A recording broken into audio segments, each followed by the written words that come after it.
when you make decisions, please, please, it's the good of the country, it's for the next generation. Please, don't make us look like fools and maawa naman kayo sa Pilipino.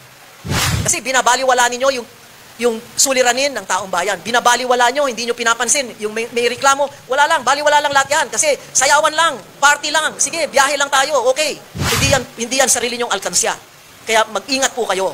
Dahil, hindi lang tatahimik ang Pilipino. Alam natin yan. Naghihintay lang ng oras yan. At kung hindi nyo alam kung anong gagawin ninyo, mabuti ngayon pa lang, magkaalaman na. Any advice or appeal to President Marcos on foreign policy? Short advice or appeal? I think the President should read more and learn more. You cannot make logical, intelligent decisions if there's nothing, no facts, no figures between your brains, between your ears. Another point is that when you make decisions, please, please, it's the good of the country, it's for the next generation. Remember that not all of us have an escape hatch like you do. We do not have billions of dollars stashed away somewhere. We do not have houses in other parts of the world that can be a safe haven for all of us. So please read, learn, go back and find out what happened in history, because if you don't know it, or you don't want to know about it, then you're just bound to make the same mistakes or commit the same mistakes. So remember, we 115 million Filipinos are stuck here.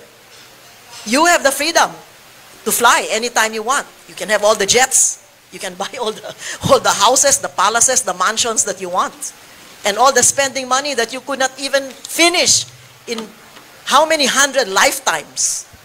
Please, don't make us look like fools and maawa naman kayo sa Pilipino. Kayo walang problema eh. Marami kayong bahay sa ibang bansa. Pera. Madali kayo lumipad. Ginawa nyo na yan eh. Lumipad na kayo eh. O, di ba?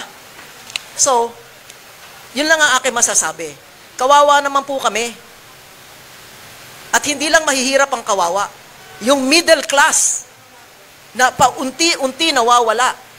Yung kanilang pinag-ipunan dahil lang naniniwala sila dito sa mga propaganda, sa mga trolls, sa mga TikTok, sa mga...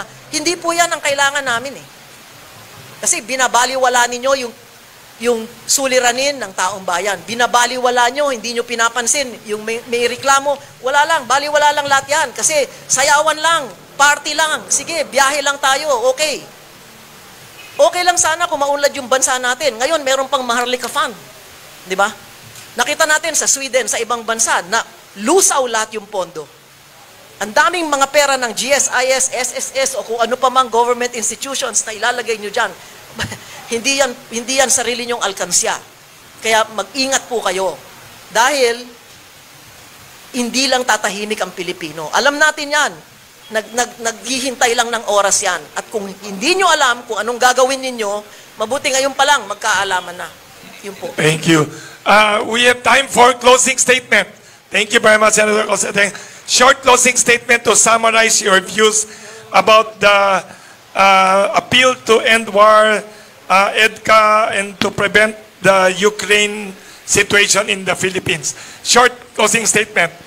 We start with Senator and with Mr. Herman Laurel.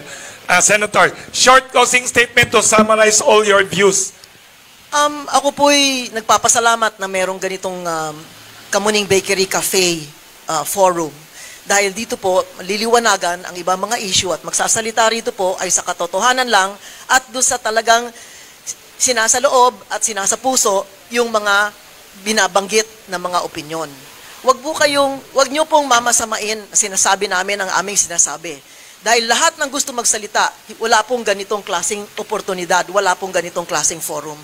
Sana po, ang kapayapaan ay mangibabaw dito sa ating bansa. Dahil wala na po tayong hinahawakan eh. Wala na tayong pinanghahawakan kung hindi lamang na yung bansa natin na maging maunlad at maging makatarungan at tigilan na po natin yung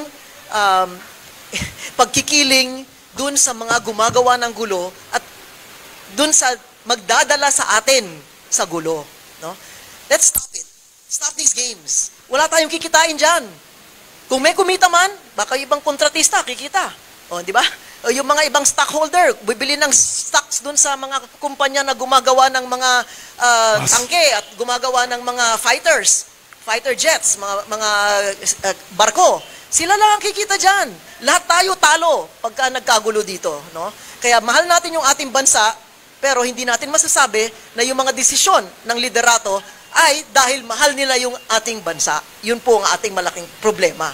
Kaya pasalamat po ako sa lahat sa inyo sa media dahil sa pamamagitan ninyo, doon aabot yung mga ganitong pananaw sa taong bayan. Maraming salamat po. Thank you, Senator Nikki Cosseteng.